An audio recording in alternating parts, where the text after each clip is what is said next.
Hi, listeners. I'm Jeff Delvisio, the Chief Multimedia Editor and Executive Producer here at Scientific American. I work every day alongside Rachel and Fonda and the rest of our crew here at SciAm to bring you science quickly. But before we dive into today's episode, I want to share something very personal and important. I spent the last 25 years of my life telling stories about science. I've written, filmed, recorded, and animated the discoveries that shape our world. Whether it's exploring science inside of biosafety labs or out on ice sheets, I've witnessed the power of science journalism. But here's the hard truth. Journalism like ours is getting harder to do.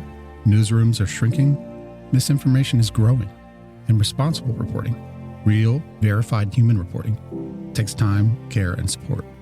Subscribing to Scientific American is the best way to keep science journalism alive. By subscribing to SciAm, you're supporting the work we do to bring you science quickly. Please consider getting a subscription today at scientificamerican.com/getsciam/science quickly. As Thomas Jefferson once said, if a nation expects to be ignorant and free in a state of civilization, it expects what never was, never will be. I know we all want to live free, so let's keep learning together.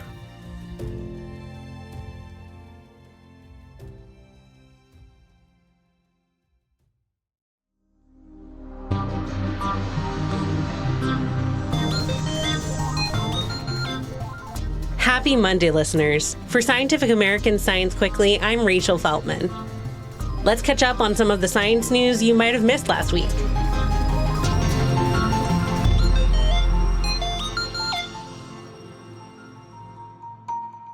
We'll ease into things with a new study on a subject that's bound to perk you up: coffee. Up until now, the best way to learn more than you ever wanted to know about pour-over coffee was to ask literally any guy at a party in Brooklyn. But a study published last week in the journal Physics of Fluids brings some actual science into debates over how to brew the perfect pot of joe. Using transparent silica gel particles in place of coffee grounds, researchers captured high-speed footage showing exactly how water flows through a pour-over setup under different conditions. They determined that the best way to brew a strong cup of coffee was to maximize the contact time between water and coffee grounds, while also allowing for plenty of mixing so as much coffee as possible was extracted. The team says the key is to pour slowly to maximize contact and from a greater height to increase the water velocity. A slim stream of water from a gooseneck kettle can help optimize this process, as those dudes at parties in Brooklyn have probably already told you. If you get it right, the researchers say, you can actually get a stronger cup of coffee using a smaller quantity of grounds. They recommend experimenting by subtracting a small amount from your usual bean count, maybe a couple of grams per serving, and then trying cups brewed at different pour heights until you find a strength you like. Now that we're all bright-eyed and bushy-tailed, let's move on to a more troubling story about cuts in federal funding for research.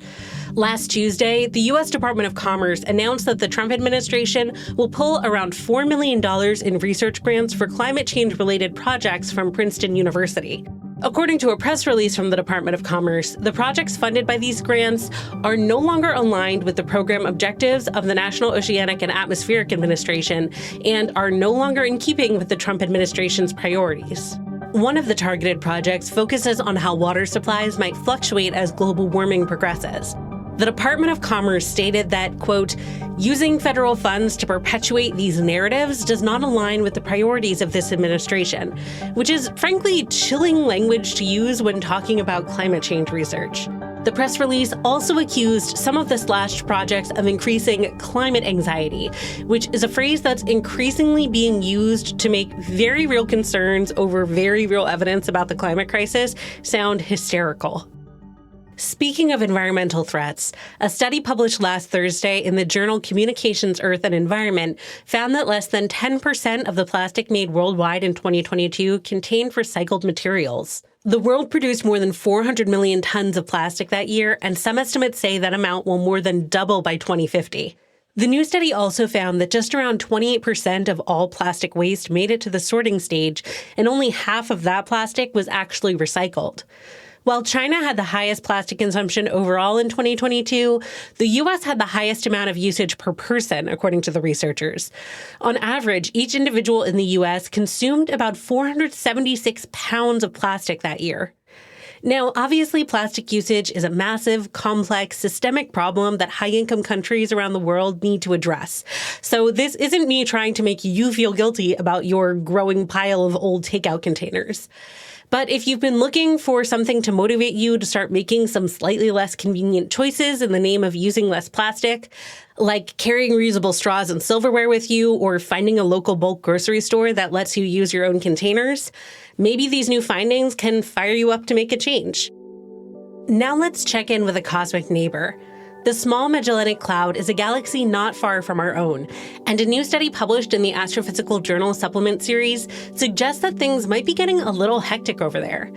Within the SMC, researchers tracked the motion of roughly 7,000 stars, each one more than 8 times the mass of our own sun.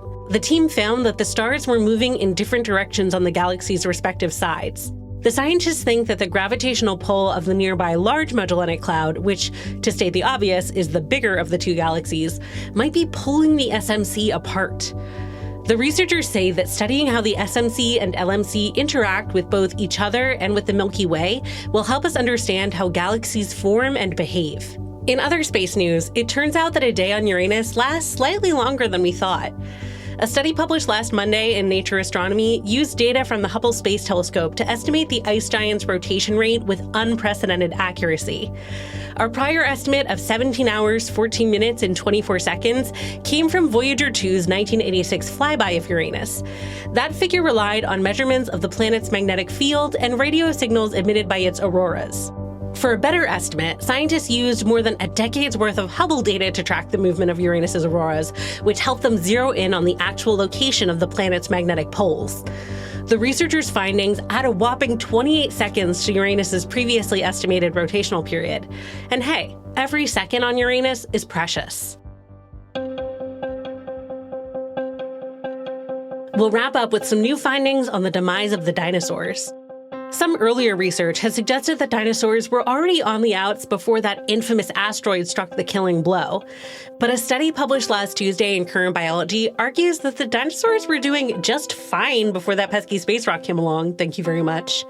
Researchers analyzed the North American fossil record for the 18 million years preceding the mass extinction event in question, about 8,000 fossil specimens in total.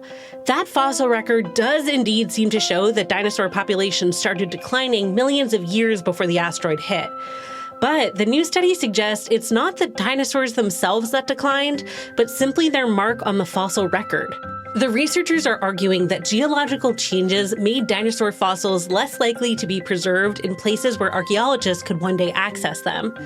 It's certainly not the end of this debate, but it's now a little more plausible to imagine that if things had gone down just a little differently, we might still have dinosaurs roaming the Earth today. Other than birds, of course. That's all for this week's News Roundup. We'll be back on Wednesday to talk about a trendy disinfectant that sounds almost too good to be true, hypochlorous acid. Tune in to get the full scoop on this so-called miracle molecule. Science Quickly is produced by me, Rachel Feltman, along with Fonda Mwangi, Kelso Harper, Naima Marcy, and Jeff Delvisio. This episode was edited by Alex Seguiara. Shayna Pozis and Aaron Shattuck fact-check our show. Our theme music was composed by Dominic Smith. Subscribe to Scientific American for more up-to-date and in-depth science news. For Scientific American, this is Rachel Feltman. Have a great week.